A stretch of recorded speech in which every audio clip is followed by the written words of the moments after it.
on TV, on radio, and on your smartphone. This is Talk TV. Tonight on Piers Morgan Uncensored, a jaw-dropping world exclusive. He's one of the defining musicians of his generation and one of the most controversial people alive. Tonight, I'll go head-to-head with the artist formerly known as Kanye West. From New York, this is Piers Morgan Uncensored. Well, good evening. Welcome to a special edition of Piers Morgan Uncensored from New York. Kanye West, now known simply as Ye, one-on-one. He's one of the defining artists of his generation, with 24 Grammys and more than 160 million records sold. Producer, Let's get lost tonight. You could be my black Kate Moss tonight. Fashion designer, billionaire. The artist formerly known as Kanye West is quite simply a megastar. Ye's 6-year marriage to Kim Kardashian made them both titans of the tabloids. I had to go to LA and come back. So I just traveled to get something for Kim. You got me all of the sex tape back. Thank you for Kanye and for his unbelievable way he does things and the ability to get something done. But lately it's his opinions that have stolen the headlines. First, he wore a White Lives Matter t-shirt at a Paris fashion show. Next, he shocked the world with a series of anti-Semitic tirades, including a tweet threatening DEFCON 3 on Jewish people. Now suspended from social media and with his Adidas deal in jeopardy, Ye has doubled down, spreading unfounded conspiracy theories about George Floyd, for which he's now being sued by the family. If you look, the guy's knee wasn't even on his neck like that. Is he malicious? Is he misunderstood? Is he just a racist? Or is he mentally unwell?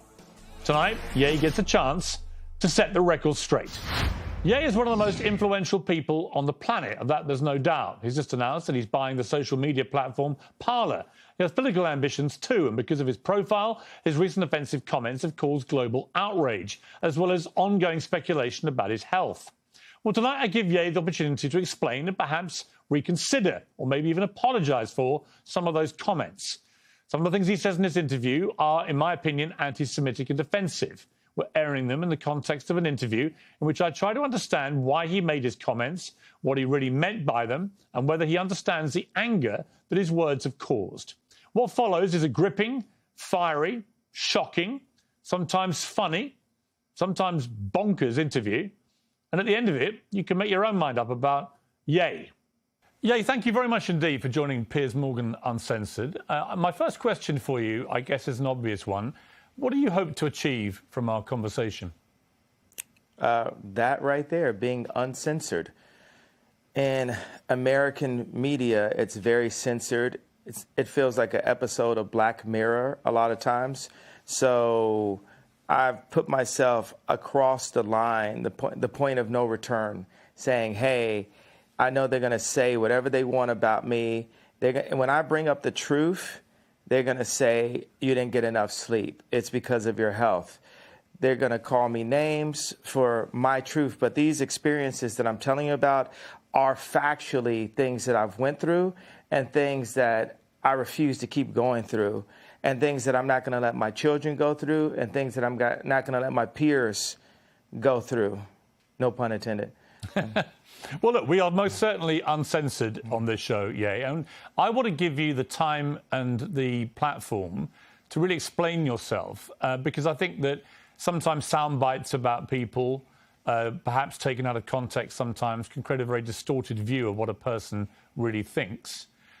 What do you think, looking back over the last few weeks in particular, what do you think have been the biggest misconceptions about you? Well, I think there's a left agenda to silence anyone that goes against the agenda. Let's go back to Trump running for office back in 2015. Everyone that was around me in my industry, in the entertainment industry, told me that my life would be over. I would be on the wrong side of history. I've even had threats to my life for wearing the Trump hat.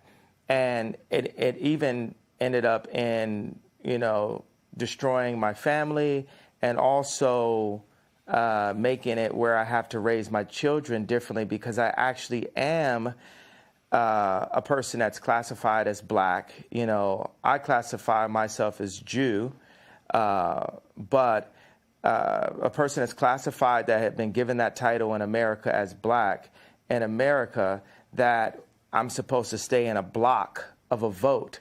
You never heard the term white vote.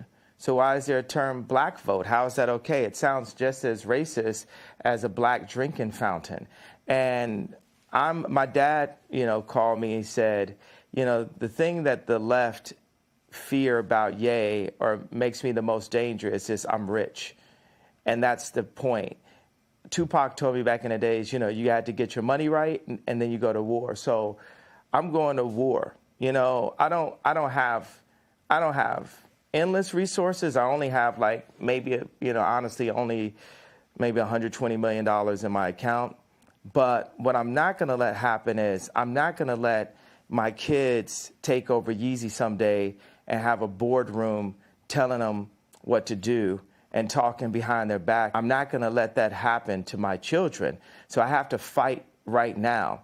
And the other powerful icons in black music, when they were at the top of the game, they didn't fight at that point. They were too afraid of losing whatever they had.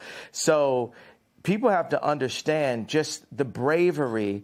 There's so many people everywhere. I know everyone can relate to being afraid to say what you're going to feel because you feel like you're going to, you know, you're going to lose something. So whether you agree with me or not, I believe people are going to feel the fact that someone is brave enough to say something. Every day I do 5 things that people have been historically killed for. Every day. And it's just, yo, I want to prove, first of all, I am Jew also. The 12 lost tribes of Hebrew. Do the math. Do your research on it. We have got our culture ripped from us and then told we were just simply void of color, which is another definition for black. But if we knew we were a culture and knew we were a people, the way the Jewish people know, then we wouldn't abort ourselves. We wouldn't shoot each other dead in the streets and then rap about it. We wouldn't brag about, you know, having sex with each other's wives. We would keep our families together and we would do business together. Most dangerous place for a black person in America is actually in our mother's stomachs, because 50% of black deaths a year in America is abortion currently. I mean, I can keep going, but I want to make it, hey, boom, ask me questions, let's go. I don't want to jump in too much, because here's what I honestly think. I think you have an extraordinary mind. You have a number of extraordinary talents. You're a musical genius. You're a fascinating public figure. What has been interesting to me is to watch the furore which has erupted in the last few weeks over a series of statements that you've made, which have caused, as you know, a lot of offence. And I guess before I get into them, I'm just curious as to whether you think there is a line for free speech. Listen, I completely agree with you that there is a war against free speech, that people are, you know, treading on eggshells all the time, terrified of expressing honestly held opinions in case they get cancelled. I think we're living in a really insidious era where liberals are behaving like fascists. So on that, you have absolutely my agreement. But my question for you is, do you believe there are limits to free speech? And if they are, what are they? There are no limits to free speech. It's all context, right? Tarantino can write a movie about slavery where actually him and Jamie, they got the idea from me, because the idea for Django, I pitched to Jamie Foxx and Quentin Tarantino as the video for Gold Digger. And then Tarantino turned it into a film. But in that film, he puts a context, he creates a context where Leonardo DiCaprio is allowed to use the word multiple times within that context. So Hollywood's job is to frame things, and they allow what context, what content is accepted and what's not. We have our thoughts. You know, everyone has thoughts and ideas, and then people try to manipulate your thoughts and ideas. In order for humanity to move forward, we have to be free to think and then to actualize. I like the word actualize better than execute. If you think about execute's a negative word, actualize would be more positive, except for the fact that it has the word act in it, and everyone's an actor, especially in Hollywood. I'm like top 5 writers in human history, so I really get into the power of words, and I feel very akin to Capote, Freud, Nikola Tesla, Da Vinci, Matisse, more Matisse than Picasso, more African cubism than Matisse. So I just do that. I throw out that kind of for the liberals, and that's the funny thing. It's like liberals. Let me hold you up on that. Me. On Matisse, when you say you're more Matisse than Picasso, as somebody who's a fan of Matisse and Picasso, actually, I spent a lot of time in Saint-Tropez where they all used to paint together. Why do you say Matisse? What is it about Matisse that you feel an affinity with? I feel like Drake is more Picasso and Ye is more Matisse. When we talked about, when me and Drake went to do the show last year for prison reform and to bring awareness to the incarceration of Larry Hoover, I sent him articles about the relationship of Matisse and Picasso and the need for these people. You need to have that. I need to go into the bar and go to Starbucks. That's a form of a modern day bar, right? And just hear Drake's song playing back to back.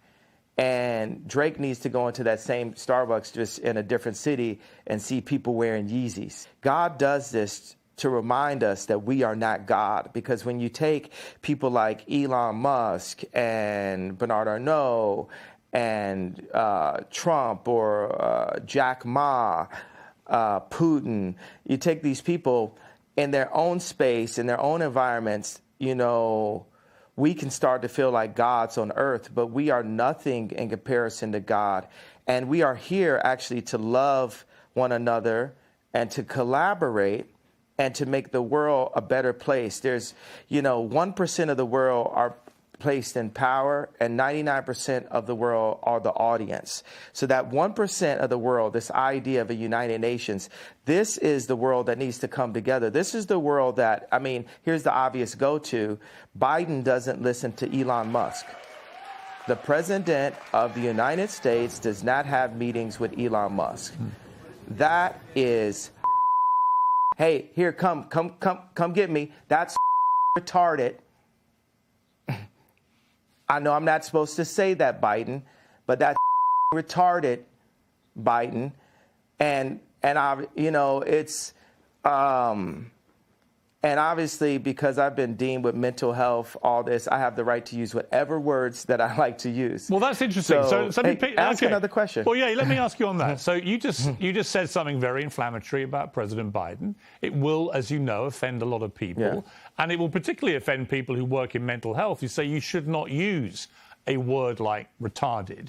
But you say that because you yourself have had mental health issues, that entitles you to use that kind of word as an insult. Now, I would say that's an arguable point. I've had my issue is I've had mental health allegations.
Do you believe that you have any form of mental illness?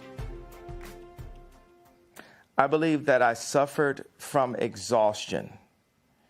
I believe that I suffered from exhaustion.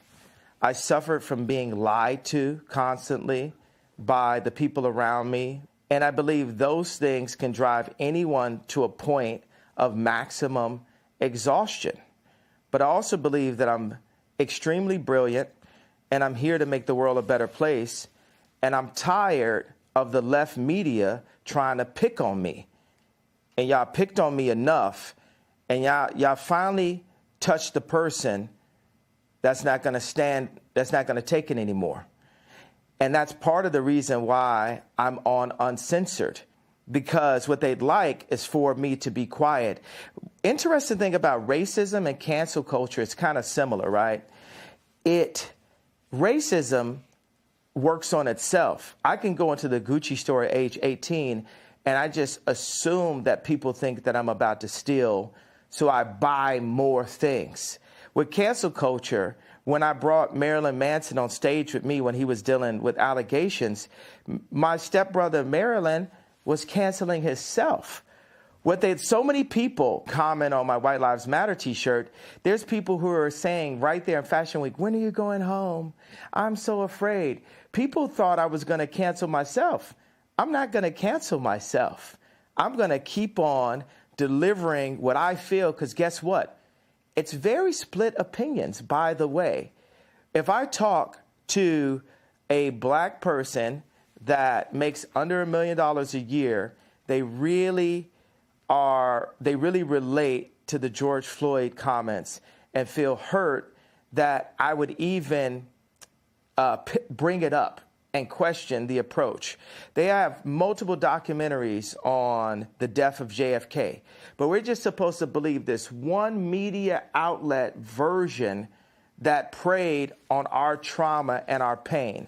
And then if I talk to rich black people or white people, Jew or Catholic or atheist, they're really into the Jewish media comment because it affects their business interests. Okay, well, look, and it was really interesting. Let me just pick you up on the two things you've mentioned. The first one is what you said about George Floyd. And the reality of that, it's not a media interpretation of how he died, because the Hennepin County Chief Medical Examiner concluded that Floyd died from cardiopulmonary arrest. His heart stopped, complicated by the way the police restrained him and compressed his neck. Now, he also said there were other contributing conditions. Wait. Well, hang on, let me finish. There were other contributing conditions, narrowed arteries, high blood pressure, and fentanyl intoxication. But although these were significant conditions, he said, and things that played a role in the death, they didn't directly cause the death. The cause of death was what that policeman did with his knee to George Floyd. Person? Well, why would a coroner lie? What makes you believe that? Why would a coroner lie? Because he could get paid to lie. Yeah, because he could get paid to lie. Because he's I watched it. I watched it for 8 minutes. The majority of the press. Right, but I watched it for 8 minutes. Have you seen the Candace Owens BLM documentary? I have watched some of that documentary. But here's what I would say to you. When you watch that video of George Floyd... No, it's not a but. It's not. Well, I haven't watched the whole thing. I need you to watch. I know. Okay, I know what you said about... I know Candace. I'm going to finish. La, la, It's all right. La. You don't have to do that. It's fine. I know what it means. La, la, la means be quiet and let me finish. Right, but you did interrupt my question. Right, so with the BLM... No, I wasn't finished. You're pressing agenda. You haven't seen the whole thing. I don't have an agenda. I just read you what the coroner said.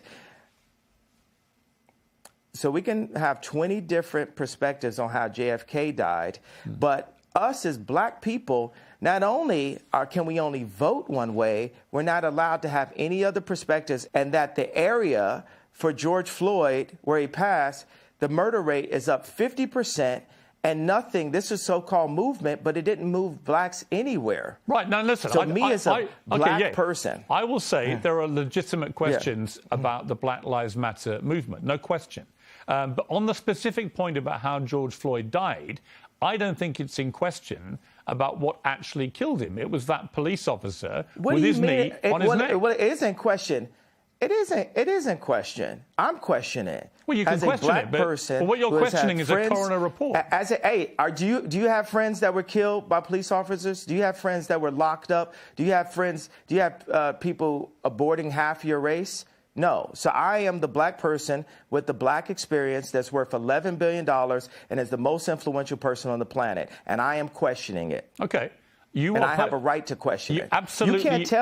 You can't tell me with your accent that me as an American Jew black person that I cannot question that death and question the means behind that was put on camera. I'm not saying you to can't traumatize. I'm not finished. La la la la means let me finish. Okay. I'm not finished talking. So I cannot. See, because you distract my thoughts and then you try to make me look like a crazy person and you feel you have the right to cut me off. And I've proven you guys don't want it with me. This is like Terminator 20. You've never seen this before. So I want no one to play with me. Mm-hmm. I have the right to question because that videotape was used to traumatize my people and force us into the Democratic vote. Hey, George Soros, you're a real competitor. I respect you.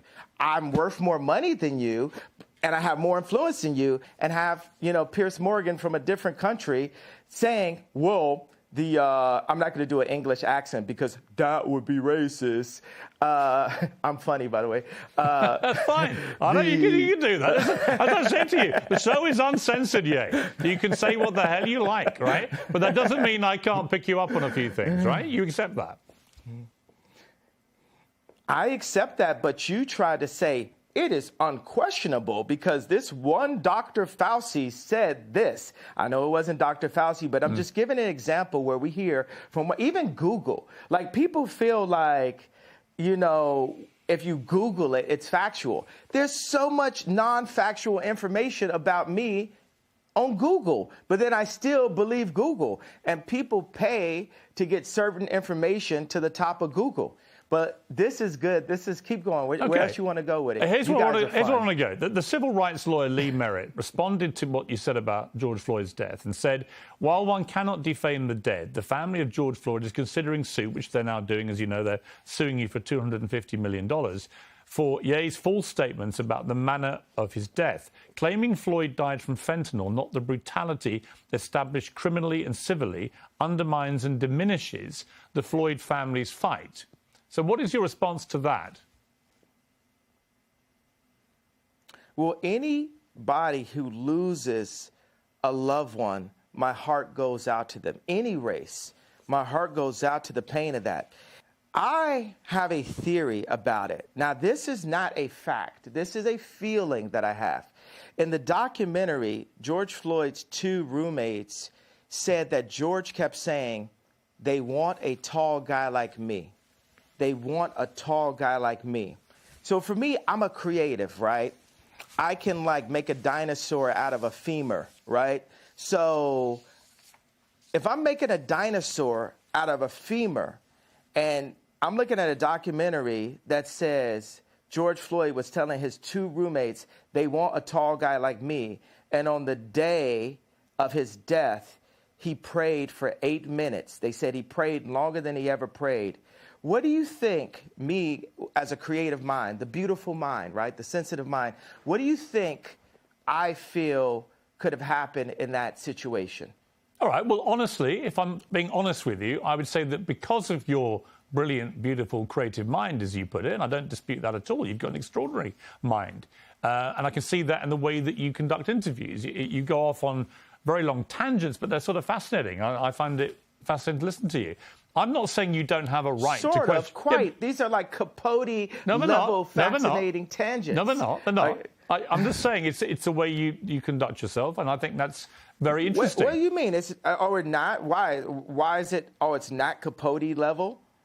Actually, I think you Capote level. If you would like me to compare you to Truman Capote, I am happy to do that. Yay. If you want to be known as the new Capote, okay. I'm with you, okay?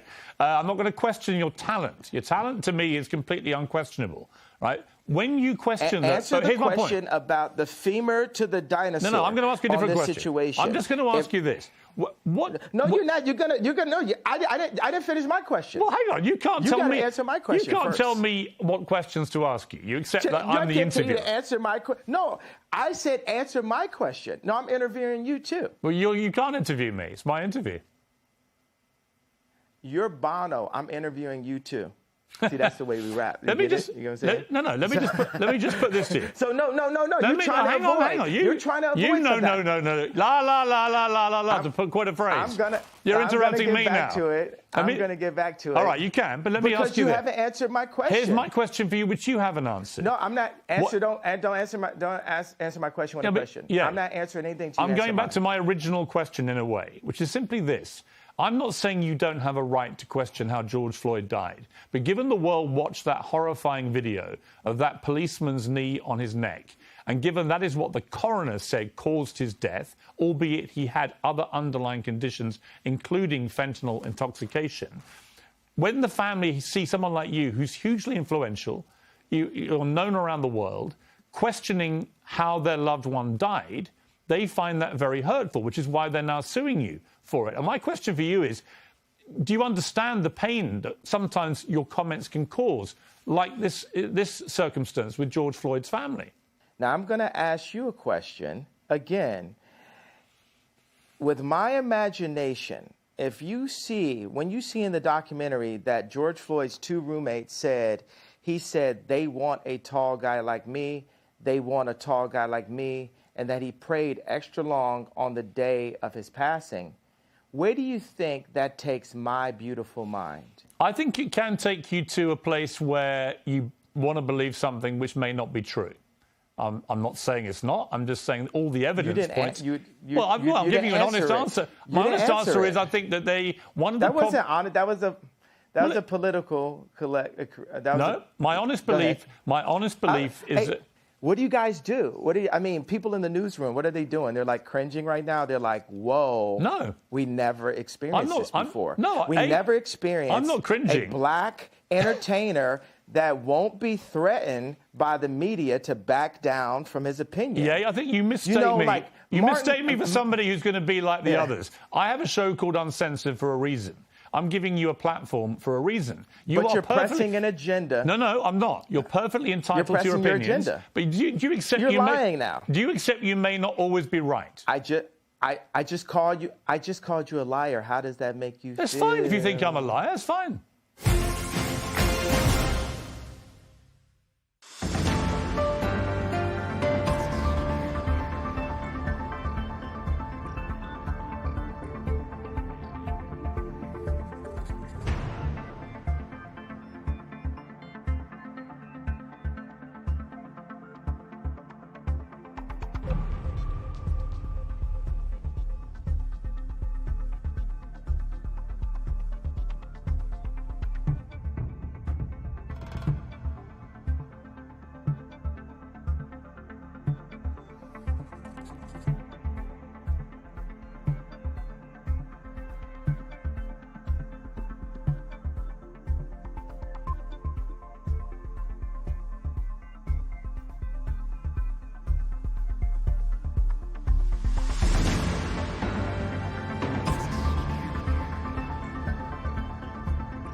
This is Talk TV.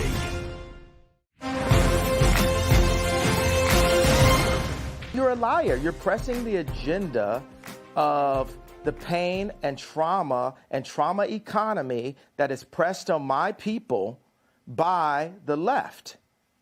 Actually, the trauma I think that was implemented to George Floyd was from a vile white racist police officer who kneed him to his death. And I agree with the coroner's findings because I don't see any reason why the coroner would invent that.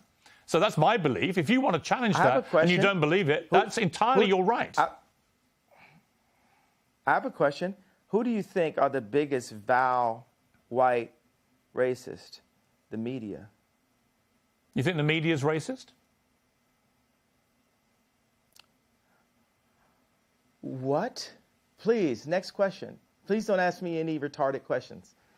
Okay, let me go to the next furore, which has been around you in the last couple of weeks, which is your attacks. Is that British for theory? Is that British for theory? What's theory, bro? Is that British for theory? You actually have quite a good British accent. That's quite good. Let me ask you, if I can, about the allegations that you have made anti-Semitic comments. And in particular, when you said on Instagram, I'm a bit sleepy tonight, but when I wake up, I'm going DEFCON 3 on Jewish people.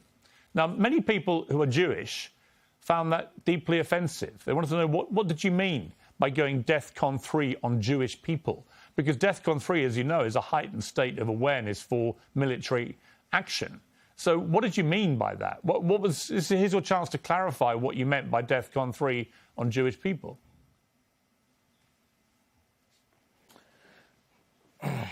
Well, thank you for allowing me to say what I meant due to the fact that I was blocked by Jewish people after I said that. So I wasn't actually allowed to say what I was about to say.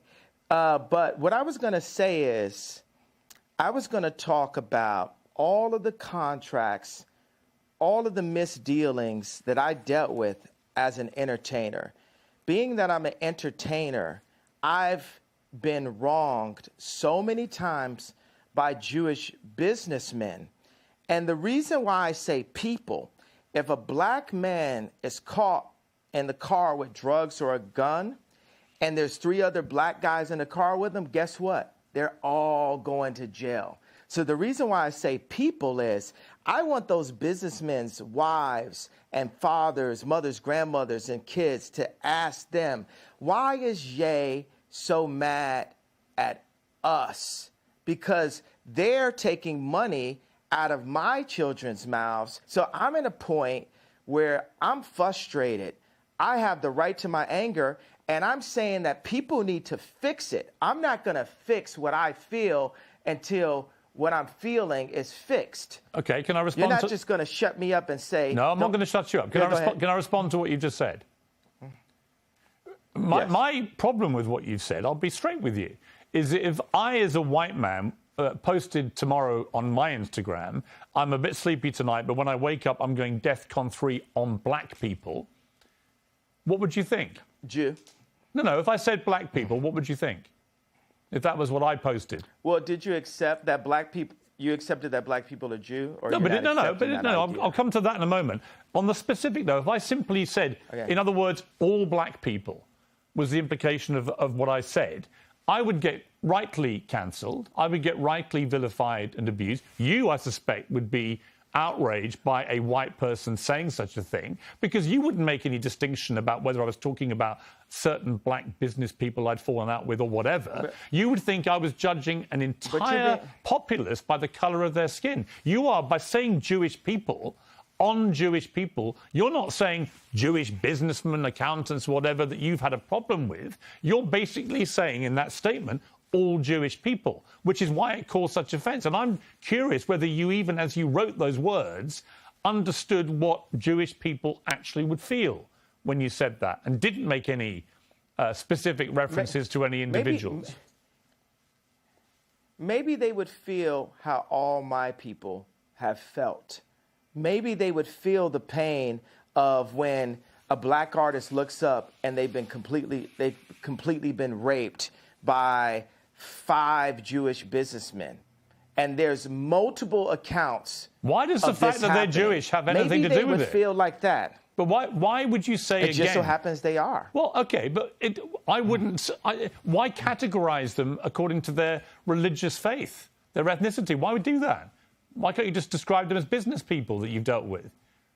That's fine, but what you're doing by saying Jewish people, these constant tirades, against Jewish people, many people find why that... Why are you calling it a tirade? That sounds like you have it... I think it's a tirade. Where's the tirade? That was a tweet. It was a tweet. It's not just a tweet, and you asked me to explain it. And that... Have you felt my pain yet? You haven't felt my pain. You don't want to feel my pain. Oh, no, you don't hold You don't hold accountability to my pain. You're being a Karen. I'm talking about. I'm not a Karen to the pain. I'm not a Karen, and I'm not going to cancel you, and I'm not going to uncensor you. I'm simply going to challenge you on what you're saying. I think you don't understand the pain that you've been causing with some of these comments, and I think that one in particular, I can understand. Oh my God. God forbid, one comment could cause people to feel any of the pain that my people have went through for years. Even like the blacks being ushered to the left during the civil rights movement. No one has cared about black people. All right. No one is... Let me say, I agree that the racism against black people has been utterly deplorable, shameful, unacceptable, and thank God the world is beginning to move to a better place about the way it has treated black people like you. However, one form of racism doesn't justify... it's almost in a better place. Well, one form of racism doesn't justify another. It's not a better place. I'm not cutting you off. I'm finishing my sentence so you can respond. One form of racism... It is racism when you say I'm going DEFCON for Jewish people. That's racism. No, it's not. It is. I thought you had a platform where I could explain how I felt. You don't care about how I feel. You just want to shut me up. You don't want me to say out loud what my people have been going through. I do. Or do you? I do. I'm very happy to do that. So what have my people have been going through? What led me to that point? My point is... What led me, a person, a successful, influential, extremely attractive person to get to that point? I am not doubting for a moment that you will feel genuine pain about the racism against you and other black people in America. Not for 1 second would I deny that. Racism by who? Well, by anybody. I think any form of racism is wrong. Any form of racism is wrong. I didn't say DEFCON on anybody though. You said DEFCON 3 on Jewish people, specifically Jewish people. You didn't say any particular Jewish person. You said basically all of them. That is racism, And I think if you were honest with yourself, given the fallout from this, you would think again about how you phrased that sentence. Because actually, you didn't mean all Jewish people. Given the fallout. Do you care about the hurt you caused Jewish people? What fallout? Well, you were removed from social media. So the thing is, I want to bring joy to the world. I'm a composer, right? And this is a symphony. Our life is a symphony. We have so many beautiful ideas, but I feel the anti-Semite has been a wall, a cloak that allows Jewish businessmen, boom, I'll only be the police officer that says, hey, this guy with the gun is the only person going to jail. I'll be the first person that does that in history, right? No one else in this car riding with the guy with the gun and the drugs is going to jail. Are you happy? I'll play by rules that are not played by from my people, just for the sake of this conversation. I don't want you playing by any... So I don't want you playing by any... That makes you happy, right? I don't want you to say things just to make me happy. That's what colonizers do, is give us rules. I'm not trying to colonize you. That's what colonizers do, is give us rules. I'm not trying to colonize you. I'm not trying to censor you. All I'm saying to you is, when you use a phrase, like I'm going DEFCON 3 on Jewish people... Did you hear what I just said, though? What you've just said is not what you said on your Instagram post, and you know it. Right? If you have a problem with particular businessmen who happen to be Jewish, that is a concern for you. And you know it. So you talk about all Jewish people. But what is the point? Brother, do you want me to grow from the statement? I just told you, okay, I was in a position where I've been hurt, and this is the way I had the right to express myself. The point of this interview is for you to question me, and then for me to answer and say, okay, even though the same rules are not applied to my people, if a person with a gun or drugs is pulled over and has three other people in the car, they're all going to jail. I'm not going to apply that to Jewish people for the sake of this conversation. Isn't that what you wanted? But you know what you did? You tried to civil rights me. You tried to pull me back to a week ago. But we're here today. There's been plenty of conversations and commentary since that. But you want me to go back to 1960. No. You want me to go back to 7 days ago. All right, let me jump in. Here's what I want you to do. I want you to reflect. Okay, so have we grown? Have we grown? Here's how we grow. Yeah, here's how we grow. I want you to reflect. No, have we grown? Have we grown? You're not in charge of my growth. Okay, let me phrase it like this. I'm about to suggest to you how you may grow if you choose to grow this way. And you can ignore me. You can ignore me. Piers, how much money are you worth? Not as much as you, sadly. Exactly. So take my advice. Maybe you'll get richer. I would love to take your business advice. Why would I listen to you? Well, why don't you hear what my advice is and then work out if I'm wrong? Can we do that deal? Next tonight, my world-exclusive interview with Ye continues.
You haven't given me any credit or a moment of reflection for the comparison that I made, the brilliant, if I do say so myself, comparison that I made to the cops pulling over one black person and locking everyone up. I understand what you're saying. And my tweet having issues.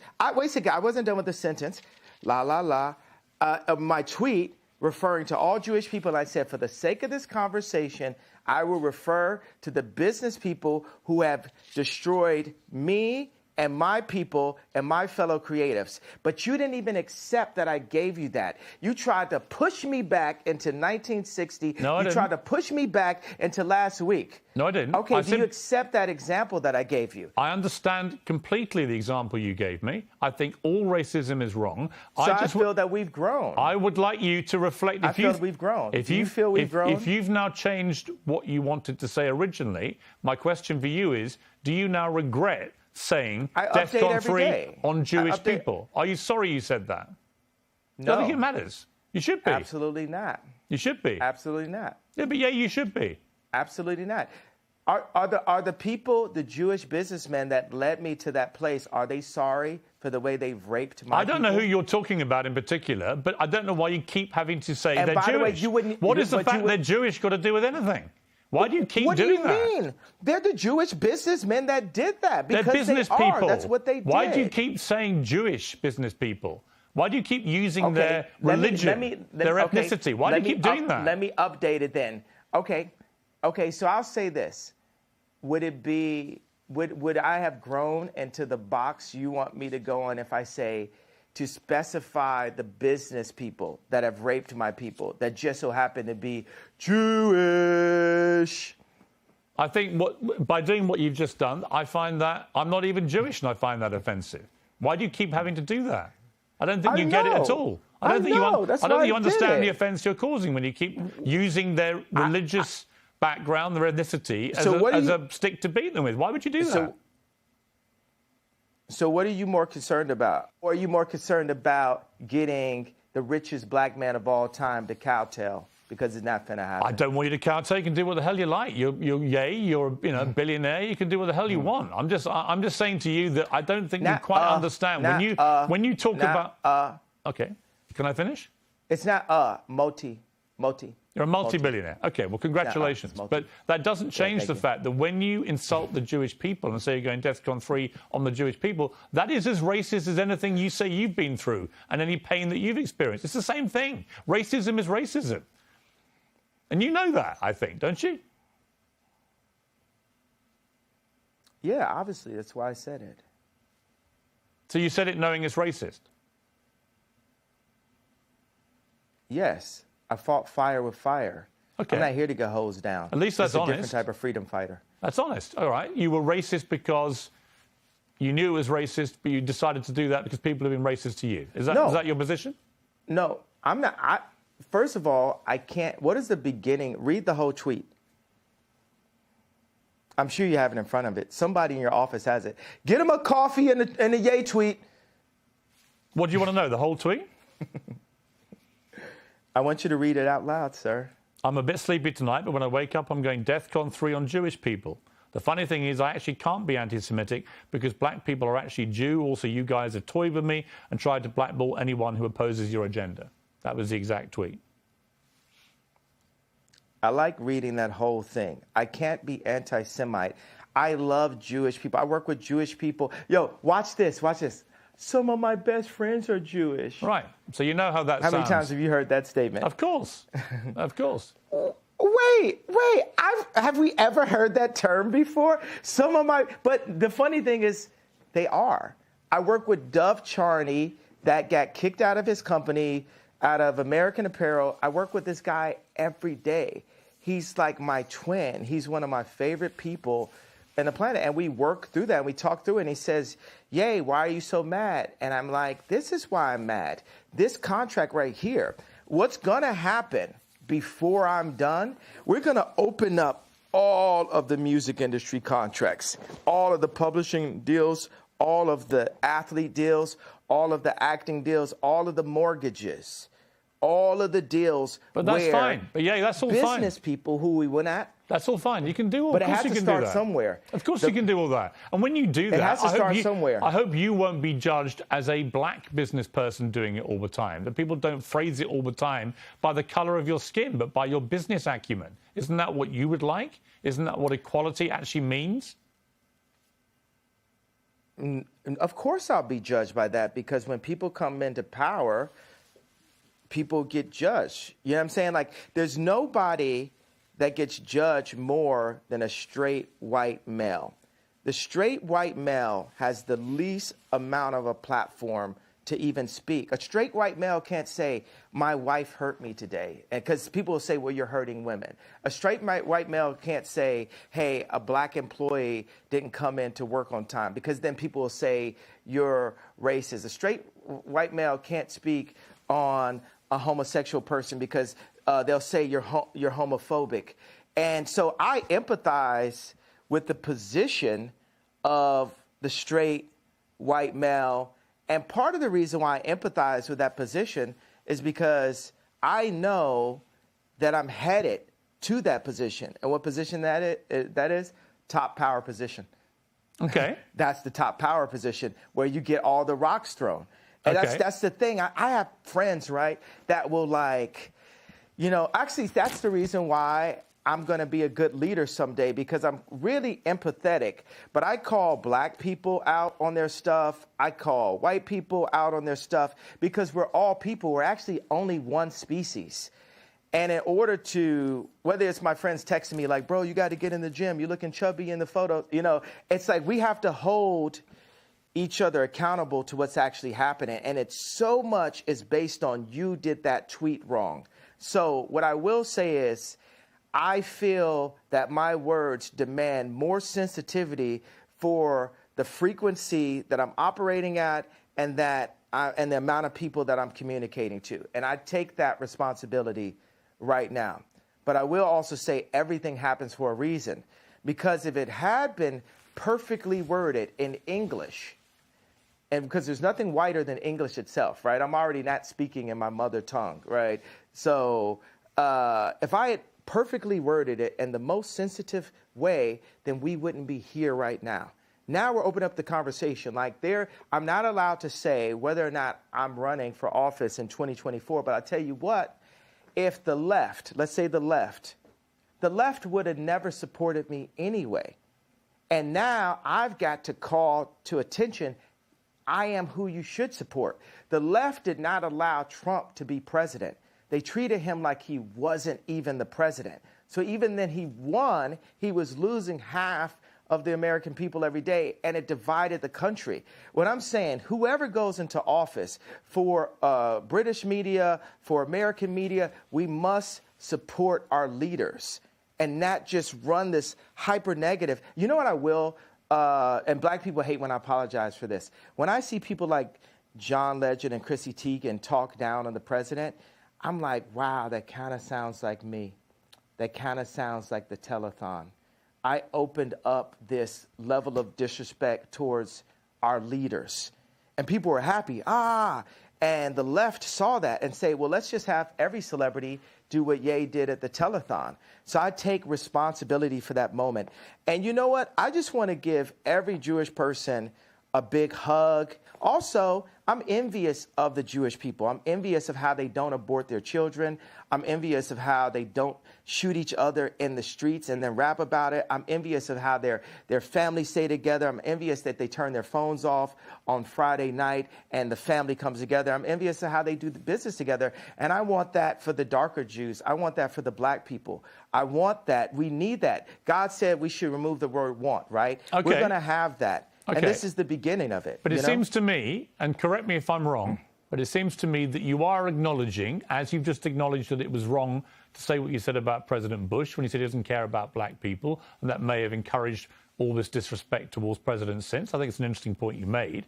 It does seem to me, Ye, talking to you, that even if it's hard for you to admit this, that you do regret the wording of that tweet which caused all the problems, and you wouldn't phrase it that way again. Am I right? I would tell my dad that. My dad loved the White Lives Matter T-shirt because what audacity does a black man have to wear the exact same T-shirt that a white man could wear? You know, and my dad was a Black Panther. I mean, we have a water purification center. You know, he's like the original Steve Jobs. Right. He's the educated version of me, right? And he liked both of those things, but he said, you know, Ye, he even calls me Ye now. He's like, Ye, you've got to be more sophisticated with your wording. And that wording, like I said, I'm a bit sleepy. And it lacked the sophistication needed to be the true conductor that I am. Because it's the conductor's job to bring people together. And that was divisive, right. which is not who I want to be. Right. So so I'll tell you that. I'm not looking. And also, let me put sounds out like you right agree. now. So it sounds like you agree with me. Do you agree with me then? I want to talk. Okay, let me say that I'm just thinking right now. What's on my heart is the idea for people who do actually have severe mental health issues. You know, the word retarded. For, you know, there's parents that have children who actually are mentally ill, and that word is really offensive to those people. So why use it? And just because I was feeling it's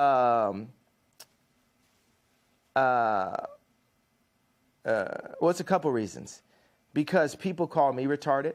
They treat me like I'm retarded. And so I embrace it. It's like you call somebody a so much, they say, I'm You call somebody a bitch so much, they say, I'm a bitch. You call somebody a retarded so much, you say, I'm retarded. Like, I was exhausted, and I embraced the idea of having a serious mental health issue. But Noah also, but Moses was basically on speed when he was doing what he did. Let me ask you, by the way, look, out of interest, yeah. how much sleep do you get a night? I'm not here to talk about how much sleep I get. Well, I don't owe you that. You've literally just been talking about how much sleep do you get a night? I had about 5.5 hours last night, actually. Not very much. But you're the one that's raised this issue. And I probably had the same. Right. My question is only because... had the same, but it's only because you've been talking about you don't believe you have a mental illness. You think it's lack of sleep. So I think it's an obvious question to ask, well, how much sleep do you get? Are you constantly sleep deprived? Is that one of the reasons, perhaps, sometimes, as you say, you feel sleepy and you shoot from the hip verbally and you say stuff that maybe when you're rested, you wouldn't say it the same way? Would that be fair? Tell me what's... Okay... No, it's not fair, because what's more important, the pain and the truth of what I'm talking about and what led me to that tweet, or the tweet itself? I think both can be true. Because the problem you have is, I think you've acknowledged... You have one tweet. I think you've acknowledged that the wording of the tweet was offensive. Years. Yes, I understand, but you know the damage it caused, and I think... I understand that was offensive. And I think that you have accepted you probably shouldn't have phrased it that way. No, you as a white person are so stuck on the idea that what I said was offensive, which is a very caring approach. You're not sticking on the fact. You have not unpacked what happened with those contracts. I've said that, but you didn't ask me another question about it. That means there's an agenda. Absolutely not. Inside of your platform. I have repeatedly said to you that I'm sure I do not disbelieve that you've had contract business issues with various managers, accountants, and so on. My argument is that when you do it, me or other me's. I'm sure many other artists in the music business. Yeah, of course. You know why you're sure? Because you don't care to do the research because it doesn't affect you. No, it's because you said. Have you done any research? No. Yeah, let me explain to you. I'm not doubting what you're saying. You don't care. I do care. You don't care about me. You don't care about my people. I care about me. I care about my people. So it's for me to stand up. And God forbid I step on someone's toes while I'm at it. It's not someone's toes. You stepped on the entire Jewish people's toes with a very deeply inflammatory tweet, which I think you've now accepted. You shouldn't have phrased that way. It's taken a bit of time to get there, but I think you have accepted that, right? Have you accepted that you've put no effort into understanding how I got there? I don't think, honestly, 10 years from now. Honestly, I don't think You're there is going to any... apologize to me about this No, I'm not. interview. I'm not. You're going to I'm apologize not. to me about this interview within the next 10 years. No, I'm not, because here's the thing. Mark my words. I don't doubt you've had... It's very one-sided. No, it's not. It's very white-sided. Oh, come on, It's very one-sided. It's very like... It's not white-sided. I'm not doubting you've had business issues. I'm saying the way to respond to that is not to go public to millions of people and say you're going DEFCON 3 on Jewish people. Millions of people. Right. Millions of people have had DEFCON 3 on their contracts. Right. You didn't say that. You didn't say that. And said, millions of people. Well, I opened it up. Now I didn't, but now I'm saying it now. Okay. So now what I think you should say, I think you should say to the Jewish people, I'm sorry for the offensive language I used in that tweet. I wouldn't do that again. This is what I really meant. I think people would respect you if you said that. I don't know why you can't just say that. You know when I'll say it?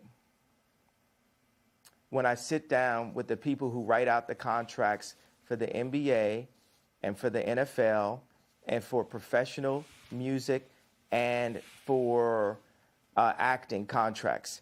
We need to go to the top lawyers, the top execs, the owners of the stadiums, the owners of the football teams, and the owners of the record labels. And we're going to put them all in one room. And we're going to read let's go top 10 in each one of these categories, right? Let's read Michael B. Jordan's contract. Why would any of that? Why would any of that? Hey, bro, I ain't finished. I ain't finished my sentence. Nothing you're saying has anything to do with regret. Hey, boy. Don't call me boy. Don't finish. I told you. Oh, don't treat me like a boy then. I'm going to finish my sentence of my idea. Nothing you're saying has got anything to do with the tweet. Cool. Bro, I was in the middle of a sentence, boy. Okay, so are you going to allow me to finish my sentence? Yes. If you then answer my question. Okay, so I'm going to tell people when I would apologize for the tweet. This is what has to happen first. I need all of the top executives in Hollywood. I need the top executives at the NBA and at the NFL. We'll do those two sports specifically. And I want the top executives in music, dealing with publishing, dealing with like Spotify and Apple Music and Universal Music and all the top let's do like 5 top execs there. And I want to look at the top 10 earners in each one of those fields' contracts openly. We want to compare and contrast the contracts. And then once we open that conversation, and we need to do it on a platform live with lawyers asking questions, and we'll have the top lawyers like a Johnny Cochran, Robert Kardashian level legal team, looking at all of these contracts together. After that moment happens, then I will say, I'm sorry. Okay, if that's your position. That's clear. Interview adjourned. Love you. Well, coming up, Ye sits back down and the interview gets even more explosive as he opens up on Kim Kardashian, Elon Musk, Vladimir Putin and more.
on TV, on radio, and on your smartphone. This is Talk TV.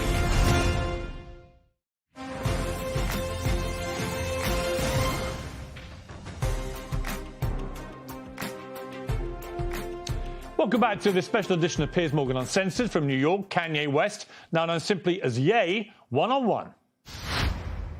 Ye, thanks for sitting back down. I'll change the subject now. I mean, I just get the feeling from you that you're obviously a complex character, brilliant in many ways, fascinating, like I say, compelling.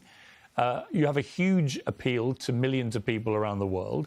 It just seems to me that occasionally your mouth gets you into trouble and that perhaps on reflection, sometimes you look back and wish you hadn't said things. Is that accurate? Nah, not really. Because the things I say are on behalf of God. Like, it's not always godly because I'm a man, but God is definitely using me. You're Catholic faith? I am, What's yes. your background? I am What's your Catholic. religious? Catholic, yeah.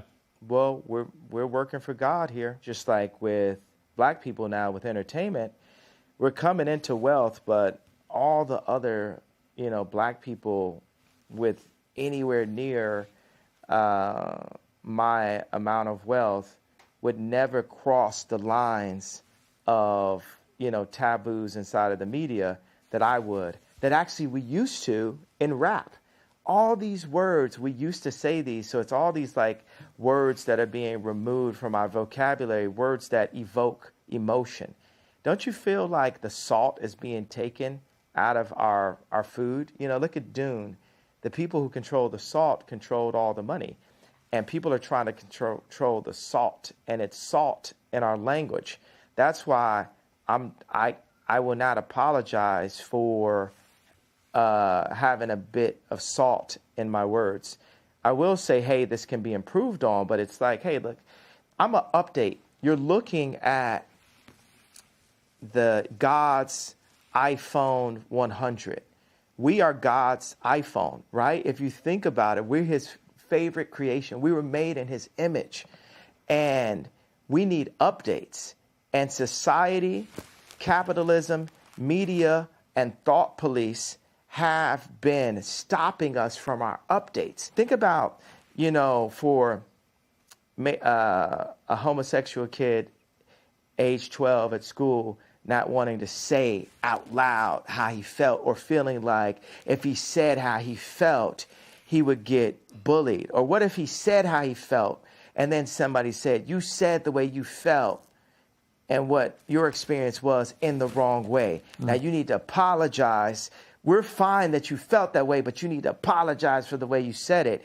But just having the courage to do it in the first place would be, that's the thing that needs to be given credit. Like, yeah, you know what? We'll say in these past 2 weeks, I made a big splash. Because the first time you dive in the deep end, you're not going to look like an Olympic swimmer.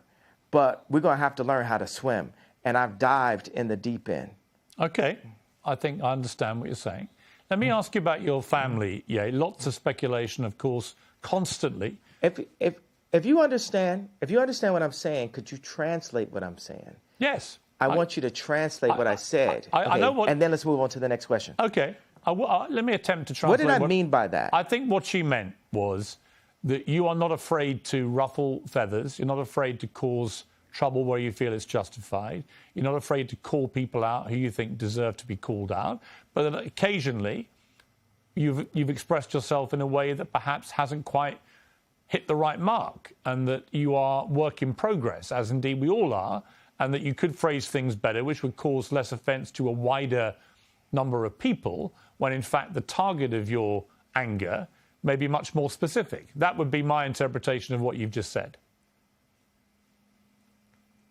Do you think that we can move forward as a civilization without there being any offense? Because one person's truth can be the other person's lie. I think it entirely depends. It's like, I think it entirely depends. Honestly, part of me wants to say yes to that, but I do think there is a line, and we should all be mindful of the line. And the line to me is, I don't think any form of racism or perceived racism should ever be tolerated. I don't think that is free speech. It's just hate speech. And I think one of the problems with what you said about the Jewish people was the more generic way that you phrased that sentence. People didn't understand you were talking about specific business people you'd had a problem with. They thought you genuinely meant you were going DEFCON 3 on all Jewish people. And they took that to be a blatant form of anti-Semitism. I think you've explained in this interview that was not your intention at all, which is good. But I think if you're asking me to interpret what you've just said yourself, that would be my interpretation. That, you know, you're work in progress, and sometimes you say stuff I didn't just which explain. doesn't quite get over what you're really meaning. But what I really mean is, I don't want it to be settled. I don't want to be forgiven by Jewish people until we get to what the problem really is. I don't want, you know, like Elon, he got on Twitter, he said, I talked to Ye, he took it to heart. And I liked my boy standing up for me, but I was like, but the fight isn't done though. Everybody, white media, left media, they just want to squash the fight. They want to keep the pain of George Floyd going, right? But they don't want the pain of our representatives. What did Elon Musk say to you about the tweet, out of interest?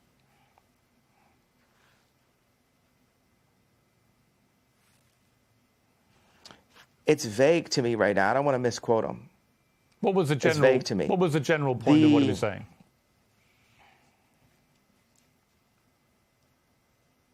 It's vague to me. It's truly vague to me. I'm an honest person. I tell you what it was. What I keep on saying, it's just always about this tweet. It's so much more. If you look back at this interview, and it's like a direction arrow, it's more in the direction of fixing the statement than fixing the problem. I think both. And that's my problem. I understand, but I would say to that I think they're two different things, and you can fix both actually. And I accept that part of what you were trying to do and the point you were trying to make, I completely understand it because you've explained it in more detail. On Elon Musk, there is a suggestion that when he gets control of Twitter, which seems likely now, that he will bring you back, he'll bring Donald Trump back. Do you think that would be right? It'll be lit. Do you think it's wrong that you and Trump have been banned from these platforms? Absolutely. I was talking to Trump a couple of days ago, and he was like, I'm not going to do his voice, right? But he was saying, I had 277 million followers, and the next day I had nothing. Mm. And that related to, Mark Zuckerberg, Meta. Mark Zuckerberg thinks he is the government. These tech companies feel they're more powerful than the U.S. government, to the point of actually kicking the actual president of the United States off of an American social media platform. This is the world we live in. And I agree with you, and I'll tell you why. I think it's completely inconsistent that companies like Facebook and Twitter allow people like the Ayatollah of Iran, for example, to remain on the platform, or Taliban people to be on the platform, but they don't allow an American president. That seems to me completely ludicrous. Yes, and this is part of the 100-year plan that they have books on about, China's takeover of America after losing the Industrial Revolution. Now, let's talk about business people. We won't refer to their race. And by the way, I'll tell you, as a Jew person, a person that has a lot of Jewish friends, it's not a race, it's a people. Right. And every Jewish homeboy I know is going to be like, yo, yeah, that's right. So, but it's hard to attract, it's hard to influence patriotism on capitalists. And it's a responsibility for us as Americans to retake our power in media, to retake our power in our schools, to retake our power in our farms, to retake our power in our medicine, in our hospitals, to revitalize the country, because America invented rock and roll at the end of the day. We have the inventions. America created Apple. You understand? Like, we created the platforms that the world runs on now, and we've allowed the business people in these companies to sell us, and whatever the term is, sell them in a handbag, whatever it is, for cheap. And Americans are God-fearing, for the most part, God-fearing Christian people, and we're not cheap.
I want to ask you about your family. Yeah. Because you mentioned families there. A lot of stuff has been written about you and your family. A lot of it fueled by you, by Kim, by others. Where are things now with your family? What is your relationship like with Kim, with your kids?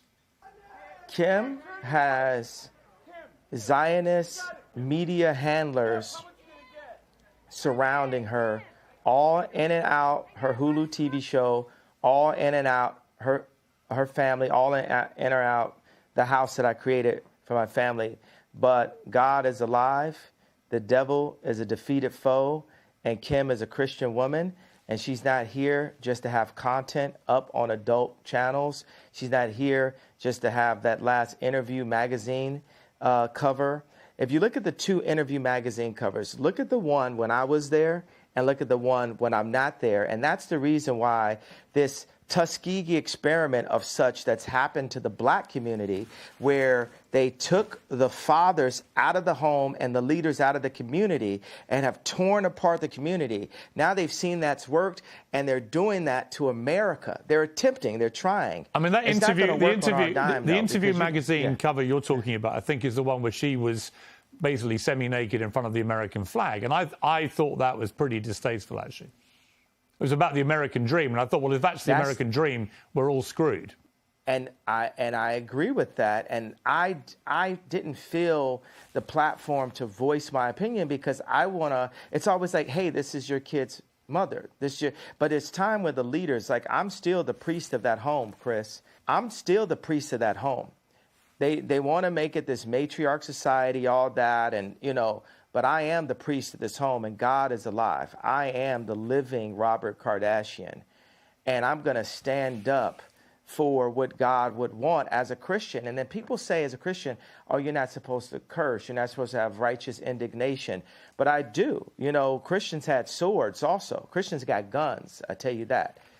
So. But do you talk to Kim? I mean, there have been reports, that you and Kim don't really talk at the moment. She's distancing herself from you because of the stuff you've been saying was getting controversy. Is that true? I mean, John Legend is distancing himself from me and buying more Christmas sweaters in the middle of spring also. So I'm not saying that, they're making the right decisions. She's being influenced. But I guarantee you what's not finna happen, we not finna see her in one of them John Legend Christmas sweaters no time soon. But do you talk to her? Are you still in touch with each other? Wait a second, don't you think it's like funny to like make a joke out of stuff sometimes? Don't you think like God has a sense of humor? Of course. But watch this. God, when I got married, I bought this house. I did this tour and spent all the money I had on this house to like surprise Kim and give her this house that she wanted, that Lisa Marie Presley used to own. And then I got the house, and then I put all this money into renovation. And then there goes the neighborhood. Drake moves down the street 5 blocks. And that's when I knew God was funny. But watch, this is where God is even funnier. Here goes like Louis C.K. Part 2 level, because Louis C.K. is the funniest man alive. Uncancel him now, right? Are you sad that you're no longer together, that you're divorced? We'll always be together. She dresses exactly like me. What do you mean? Like, my kids are me. There's no person that she'll ever get with that will influence her more than God, and then her priest on earth, which is me. Whether it's the Skims clothing line, the designers, the architects, all those people. You got the Clintons, the left, utilizing what we built together to try to use her as an influence for the black culture and the word culture in general for the next elections. They need those 300 million followers from Kylie and Kim on their side going into their election, as they push trauma culture to the black people again, as they claim any of my questions of business dealings to be anti-Semitic comments, and push, Kim to, as a billionaire mother of a lawyer and a mother of 4 Jew black children, to do covers like Interview. And that's what happens when they take the dads out the home. And that's what they've been doing in the hood. They take the fathers and the leaders out of the homes. Like when I was young and I would go to the video store, if I wanted to go into the adult section, it was a curtain. It was a person sitting there watching, making sure that kids didn't go in. If the kids went into that section, there was a video camera. And they would have you be escorted out of that section. Now that section is forced through TikTok and in so many branded commercials to confuse children and to sexualize our children way too early before they can even make their own decisions about their life. You make some very interesting points again. Just to clarify one thing, though, you are actually divorced, are you? Because my understanding was that you weren't actually divorced yet. I ask God the same question some mornings. Am I divorced, God? Am I divorced? Because I might be divorced on paper, but I'm not divorced of the idea of being the protector of not only this person who is so influential. Imagine Kim making all of her decisions that she does publicly. You know, grown folks' business is grown folks' business. Never know what could happen with a little sippy or whatever. But, you know, all the decisions that she makes publicly being based on an audience of one. And Piers, what audience do you think I'm saying that is? Well, you mean God? God. So picture the most influential person on the planet, the most influential woman on the planet, performing in public only for that audience of one, for God. Imagine the overwhelmingly positive effect that that will have on the planet. And mark these words, it will happen someday. Okay. And I had this thing. I had this, like, you know, of course I'm divorced, and this is like a funny thing I thought. Being that her name is no longer West, and my name is no longer Ye, if there was ever, being that her name is no longer West, and my name is now only Ye, if we were ever to be together again, what would our name be? Kim Ye. Would you like that?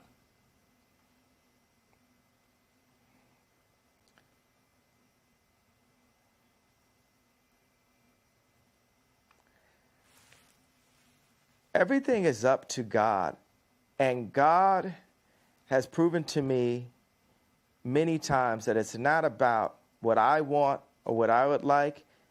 It's just up to Him on what He sees fit. But David had to. But let me ask you. tend I mean, to the yeah, sheep, but do you still love to the Kim? sheep? Sorry, not with an S. Do you still love Kim?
This is Talk TV.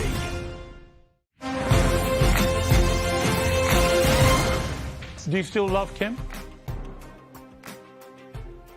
I absolutely love. I'll love her for life, and I will protect. Oddly enough, I'll actually protect her, because when I call out things that I feel are wrong, you know what I'm saying? When I make products, like say the difference between me and Bernard Arnault, like say, watch Elon Musk. Every product. The reason why Elon Musk is like a Steve Jobs is, if he makes a flamethrower, he would use that flamethrower.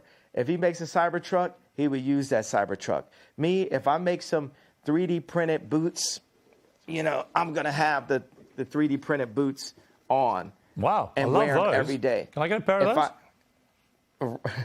Absolutely, sir. They would Tucker really liked suit them me. also. These boots are a hit. Love those. Yes. They look fantastic. Would you like one day to get back with Kim, do you think? Do you feel like you've gone through a very tumultuous period, but that actually the love underneath it all between two people remains? And would you like to get back together? Those thirst traps still be fire. Is that Do a you yes? understand what I said? Do you understand that language I right think there? so. I think That so. language. You better explain it. Explain it to me. What do you think those thirst traps still be fire means? Can you explain that to me? Well, with my Piers? rather Explain creative British what mind, those thirst traps still be fire. I would imagine it With your means that creative, brilliant British man. I would imagine it means you still fancy your ex-wife. Is that right? You know, I would prefer to not be put on this. I would prefer to not be put on the spot on these kind of questions. What I could say is, God is alive. God had David tend to the sheep, knowing that one day he would prepare him to fight Goliath. Mm-hmm. So I believe that day of me fighting Goliath has been this past 2 weeks. The media is Goliath. And there would be no chance of having a civilization or a civil democracy in America without me challenging the media 2 years out from the election. Because this thing that I'm challenging may be setting myself up to one day be able to be president, or it's maybe for the other president. But regardless, we have to have some decency in America as the thought leaders in the content that we put out. But you and that's how but on God that point, is on that using point, me now. on that point, Yeah. you keep talking about the media as if somehow it's the media that's created all this furore in the last 2 weeks. But you have said other things which, in my opinion, the media couldn't ignore. You know, you suggested in your interview with Tucker Carlson that Gap, for example, the clothing wear company, had prior knowledge of the Uvalde shooting, which is obviously completely insane. Why would you say that? And then why would you be surprised if the media then react to it? They're bound to. What I'm saying is that was worded. That might have been worded in a way that the media could take in the wrong way. But I thought it was really interesting the amount of people at Gap. We had a release that was happening, and the amount of people at Gap that were rallying around this as a media moment. If they didn't know about that, where there's theories, you can't say that the theories about 9/11 are completely insane. Actually, that's just the person I am. I'm that kind of person. Well, look, you're perfectly entitled to have theories. I think most of them are completely insane. But on this specific one, on Uvalde, you even suggested that Matthew McConaughey. You even suggested that Matthew McConaughey may have. It was all a bit weird that he was speaking so early about it, when in fact he came from Uvalde and spoke very passionately after this atrocity. So I think people read these comments and are like, "What are you talking about?" No, okay, so I'm not. What I'm saying is, I definitely feel there was a major media push around that to create trauma and fear culture. 20 kids were shot dead in a classroom. Right. 20 children were shot dead at school. So let me explain. No one on the media is putting and how many any sort of trauma into that. That is the trauma.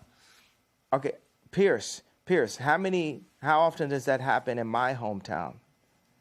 Well, the Every 20 week. kids are killed And in why? school in one mass shooting. As far as I'm aware, it's never happened in your hometown, has it? Yeah, it does. No, At not- least not in 14 one mass kids shooting. are killed in Chicago. I didn't finish. Okay. Let's not do this again. Okay.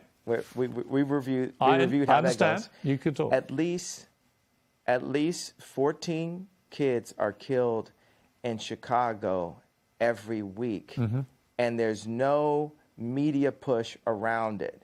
And that's my issue. When I was at Gap, there was no media push around the killings in Chicago. I completely agree. My youngest son has recently been at University of Chicago for a year, and there were 2 students shot in that time.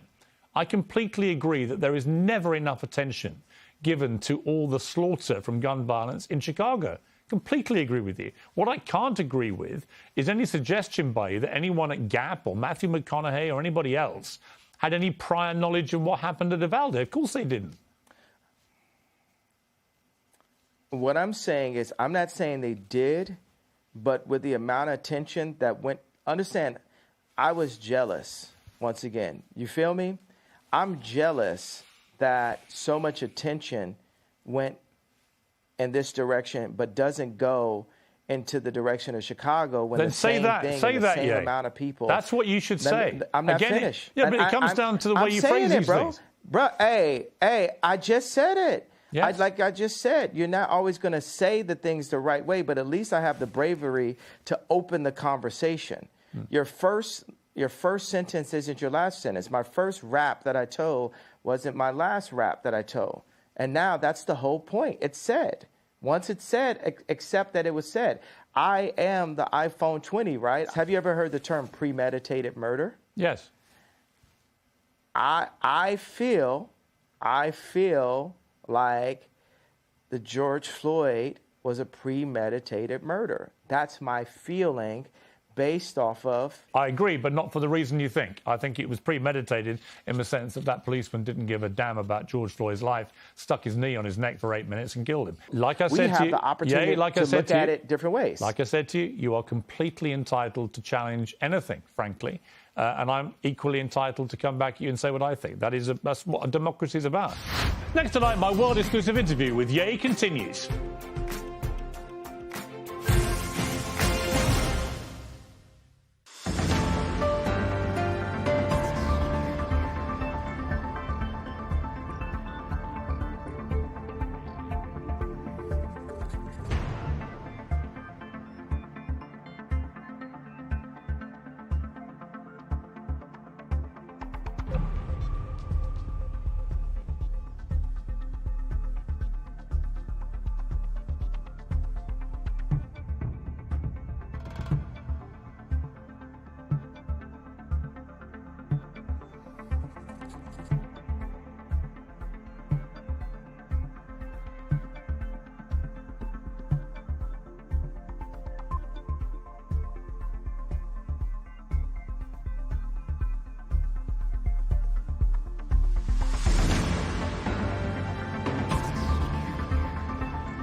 I've wanted to interview you for years. Yeah. I genuinely mean it when I say I think you're one of the most brilliant, talented people that I've seen in the public sphere.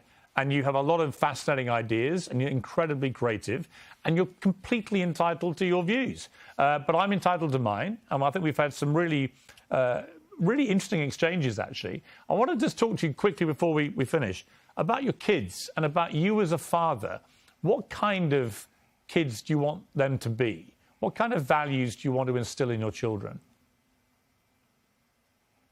I want my kids to finish their education. I know that my album was called The College Dropout, but when I look at the way, you know, just like you said, your kids are in the University of Chicago, we need the education. That's another thing to be jealous about. You know, the Muslims have the Quran, right? And Jewish people also have their holy books, but they have the education. And once we have the education, and we have the strong black minds, we need to pull them together. There hasn't been end-to-end black-owned communities since Black Wall Street or since the gentrification of Harlem. Like, I have this tech company called STEM, right? So I call this guy, and we're working on finishing up elements of the deal, and he's using emotional bullying, and like his shoulders are down, you could tell on the call. And he says, well, because of your comments, we're not going to be able to hire people. It's the people that we need. And I said, well, how many people do we have working for us? He said 60, and we have 40 part-time. I said, well, how many Jewish people do we have? He said, well, I don't know. Well, you have some. And I said, well, do we have black people working for it? He said, yeah. I said, how many? He said, 2. And I said, you're telling me we can't find 60 black engineers? Well, yeah. And see, that's where that comment that got me into so much trouble forced me to look at myself as the richest black man since Mansa Musa, right, with multiple tech companies. And where am I kicking the tires inside of my own company to ensure that I'm hiring my people? Because Chinese people hire Chinese people, and Jewish people hire Jewish people, and Catholics hire Catholics, right? But with blacks, we'll give our company to Bernard Arnault. We'll give our company to Mark Zuckerberg. We'll give our company away. You know, Kamala is our never again. We're never going to just hand something over just because we like the way this person looks, and we have the emotional connection because she was a Delta and my mom was a Delta. She got 96% of the black female vote. You would have thought Drake was running, and we haven't seen her really honestly since. And I want to say something about the left. The left, you guys got to sit with me.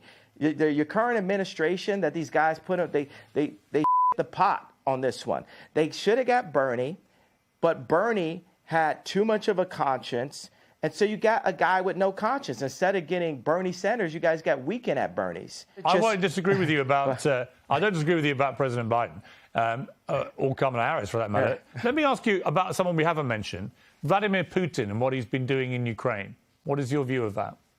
I do not believe in war, and I believe that there is ways that America could have avoided this war. But Biden has money. Biden has reasons for us to be at war right now for selfish reasons. And what I would like to do, without giving you too much information, I would like to speak with my political advisors to give you the exact information. I'm not going to, hey, watch this one, Piers. I'm not going to shoot from the hip on this one, especially talking about war and things as sensitive as Ukraine and the Russian war. No, we already got that the RETARD comment earlier that maybe we could work on that I feel like is going to be massively offensive, and I really do. Now that one, I do apologize to people that I offended earlier in the interview on that comment. Maybe we could look at scrubbing that if we deem. Well, actually, like to. I would say this: yeah. It's an uncensored interview. You said something which you've now wished you hadn't said, and you've apologized. I actually think that says a lot about you. right? That shows you've got that ability to be self-aware, to understand when you cross a line. I think someone like you, with all your energy and creativity and your passion, you're going to say stuff. The way that you talk constantly and in such an extraordinary manner, you're going to trip up. You're going to say things the wrong way. I don't think there's anything wrong in when you do that, doing what you just did and saying, look, I'm sorry, I crossed a line, I apologise. It's actually quite empowering. You know what I think? You know what I think I'll go ahead and do? I feel that I've given the platform, and I think by holding the idea of an apology hostage is not godlike. Correct. I feel like we have to free. Yeah, you know, and I think that's the point that you've been making. And because we sat down and had this conversation, you know, I will say I'm sorry for the people that I hurt with the DEF CON, the confusion that I call. I feel like I cause hurt and confusion.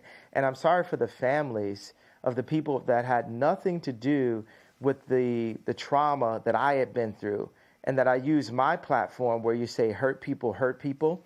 And I was hurt. I was frustrated. And I want to say that it's wrong to hold an apology hostage. And I got to let go of that and free myself of the trauma and say, look, I'm just going to give it all up to God right now and say to those families that I hurt, you know, I really want to give you guys a big hug. And I want to, I say, I'm sorry for hurting you with my comments. And I want to word it in not in like a political way, but in a presidential way, which means what I knew a president to be when I was growing up, in a sincere way. You know how people give those kind of, I want to give an apology, and you're like, but did you? You know what I'm saying? Yeah. Like, no, it has to be, I want to go to every person's grandmother and grandfather and every person's son and daughter, aunt and uncle, and give them a hug and say, you know what? I've been hurt, and I do want you to talk to your boys. I do want you to talk to the people that are in power, the people who do own the black voice, the people who do own the black the vote, which a lot of Jewish business people do. And I want to be able to sit at the table with the contracts. I want my people to sit at the table with the contracts. I do want all of this, but I'm not going to hold my apology hostage till I get that. I'm going to start by taking accountability for my actions and the lack of sophistication in my wording. Like I said, I was sleepy, and it was taken in a way that I didn't mean to be taken. It definitely caused some attention. But I don't want the conversation to go away just because I came to you guys and said, you know, I understand how I hurt you, and I'm sorry for the pain that I've caused and the confusion that I caused. Now, that is said, right? But I don't want the conversation to go away, that we are still in a place where these contracts are still my people are still getting screwed. This has to be opened up. And I'm not asking for a promise, but it would be a beautiful world as I release the pain that I've caused and the pain that I have in me, that grudge that I was holding, that you guys, some of you guys, 1, 2 of you guys step up and say, let's look at these contracts. Let's make it not be a known fact that the music industry is treacherous. Let's make because some of my kids do music. You know, I don't want them to step into a treacherous place. I want it to be better for them than it was for me. So I want us to sit down and come together and really work on that. Would that make sense to you, Piers? You know what, Ye? If you'd simply said that in your tweet, I don't think there would have been any problem. And I'm very, very pleased, actually, that we've got to a place where you felt able to say that. And I think it was sincere. And but we still have a problem. That's my point. No, Piers? I get it. I get it. But what you've now done, you've now explained the context of the problem. And you also issued a sincere apology to people who were rightly offended by the way you phrased what you said. So I think that's a good place to finish the interview. And I'm very glad you got there. Okay, but it's not finished. I understand. The idea is not finished. I understand. That there's still a problem. I understand. No one's going to be in any doubt there's a problem. And by the way, I'm sure there is. I'm sure that a lot of the contracts in the music business are rigged against people like artists like yourself. I'm sure of it. I mean, it's always been the case from Elvis onwards. Piers, So I get Piers, it. would you help me and my people? Would you help me and my athletes? I got so many athletes that go to my school that are like all the guys that are on Donda are headed to the NBA, right? Could you help me? Could you help us make these contracts better for our people by calling attention, by just allowing me on your platform, right? And let's look at some of the things and point these things out. Could we work together on Absolutely that over the next happy couple of years? Very happy to do that. Yeah. Very happy to do that. I think we should talk more often. All right. It's taken a long time to get here. I've thoroughly enjoyed our conversation. It's been 2 hours. It's been free rolling. It's been occasionally challenging. But we've got to a place where I think is a good place. And I've really enjoyed it. So thank you very much indeed, Ye, for sparing me the time. Yeah. You know, I'm going to feel like I lost my stone I was holding. Yeah. Yeah. But I had to give it up to God. You know what I'm saying? Like, yes. You know, you're gonna be bragging. You're gonna be bragging at dinner tonight, like, yo, I talked to Ye. No one could do it. No one could do it. I did it. And you know, I'm giving you this, and I'm gonna pray that you, as a fellow believer in Christ, will help me to expose all the wrong that's still currently happening to my people, specifically in the entertainment industry, because honestly, I'm very happy. To start with. I'm very happy to hold anyone to account who is behaving improperly, honestly. And I'm absolutely certain that entertainment business is riddled with people who try it on and exploit people. And I would be very happy to help you to expose that. But for now, I've got to leave it. Ye, we've had 2 hours. It's been remarkable. Thank you very much for your time. Peace. Well, that's it for tonight. An extraordinary interview. Whatever you're up to, keep it uncensored.